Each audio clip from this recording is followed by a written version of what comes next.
Morrissey.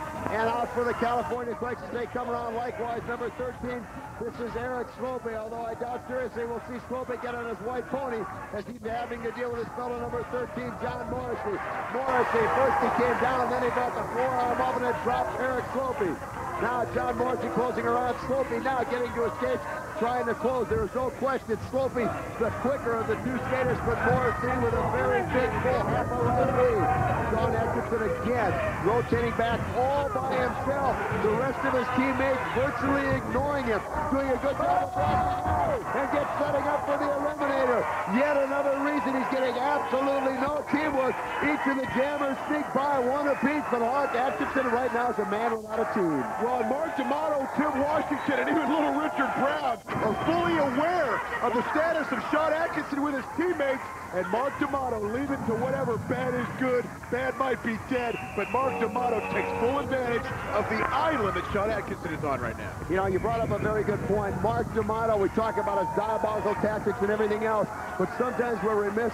D'Amato, one of the most alert heads-up skaters in all the WSL. You give him a crack, and he's going to jam the door right down your throat. Now, number 12 coming out for the New York Enforcers. This is Fred Eichhorn along with Mark James. And coming up again from behind, down goes James from Eichhorn. And this is Gary Lockamy now coming around. And Lockamy goes down. The Enforcers really turning up the physical play. Eichhorn, the 5-borough lineup representing the Blacks, 5'10", 170. Again, Atkinson back all by himself. His teammates seemingly totally ignoring the fact he is even out on the track. And you've got to give Sean Atkinson, who is guaranteed to win, putting his Quake career on the line. He's doing a yeoman's job of trying to do everything by himself. And he says, Giovanni out, Eichhorn out. And now Tim Washington returns the favor. And three's a charm. We saw the boot to Sean Atkinson a little while ago, Ken. Then we saw the eliminator. And last we see the King Kong. After three's not a charm, four's a charm. As little Richard Brown, not even involved in the game, goes after Sean Atkinson. Another scoreless jam. Buddy, I know you're very close to this situation. What can Sean Atkinson do? He's already put his career on the line, and his teammates are absolutely ignoring him. There's only one thing left. The team's got to get behind him, and that's the bottom line. Well, right now, unfortunately for Sean Atkinson, they're doing anything but. You see Brian Gamble now give the big whip to number 12. Once again, this is Fred Eichhorn out, and we've got a pair of 12s out. Eichhorn for the New York Enforcers, and Anthony Santiago, one of the young Turks for the California Quakes. Santiago 5'10", 168, Eichhorn 5'10", 170. No advantage whatsoever except for the fact that Eichhorn, a far more physical player. Santiago likes to go with the speed, and I think he caught a wheel of his skate on that bare shin. He didn't have any pad, and anybody that's ever been hit on the shin from a foul ball or anything knows how that hurts. Now, Sean Atkinson finally coming up on the track. Again, we've talked about his teammates absolutely ignoring him. Atkinson just skates to the infield, beside himself, doesn't know what more to do. Rusty Montgomery now with a big bulldog on Fred Eichhorn. And again, the California Quakes taking a page out of the New York Enforcers, yet another scoreless jam. And this is standard 5-borough lineup play, Ken. Rusty Montgomery, however, at the end, took a little bit of an advantage of Fred Eichhorn. They're sending out different physical jammers every time. D'Amato and Washington are occupying Sean Atkinson, the man we've talked about on an island, and their jammers are going right to the shins, the forehead, whatever it takes to get them down.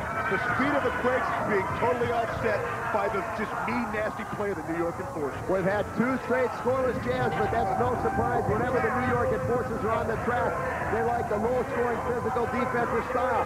This is John Morrissey, number 13, out for the Enforcers, along with Mark James. James, the elbow, sends down Morrissey. Suddenly, the Quakes have two jammers out, but they're going to have to deal with the Enforcers. And, buddy, I can see the concern on your face. Your son, Sean, he's done everything he can. His teammates still ignoring him. Well, I'll tell you what I really think happened. The Enforcers have set the goal. Well, there's one way Sean Atkinson decided to make a statement all by himself. Grabs a bench, and now what's he going to do? He's going off. Atkinson goes south of the Mason-Dixon line. Richard Brown beside himself. I guess you can't blame Sean Atkinson. He has been getting no help, and I think finally the pressure got to him. The jammers waved off. It's 6-5 as we are going to halftime. This is unbelievable. Poor Sean Atkinson will be back.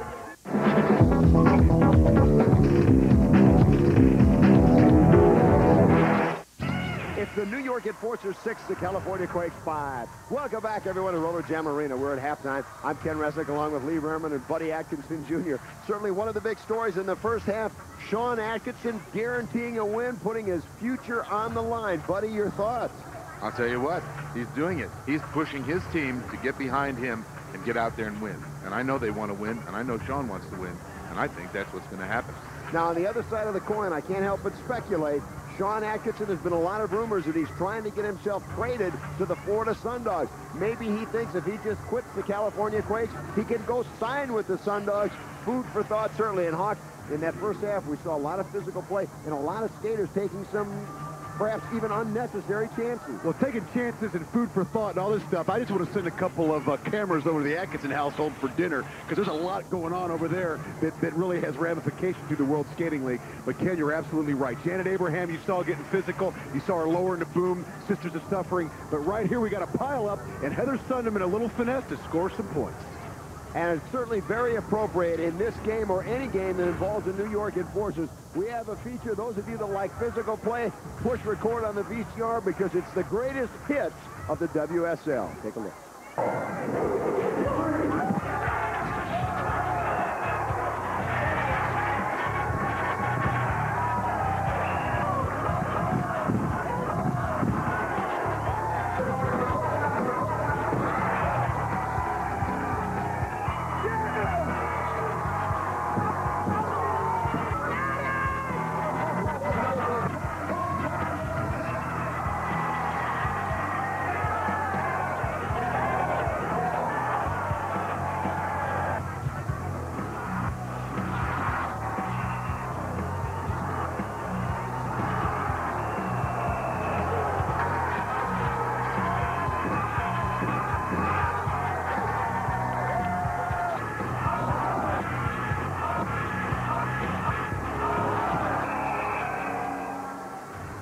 I guess the easiest thing to say is don't try those at home. And what a play by Captain America, Bill Barker. Boy, he just leveled him.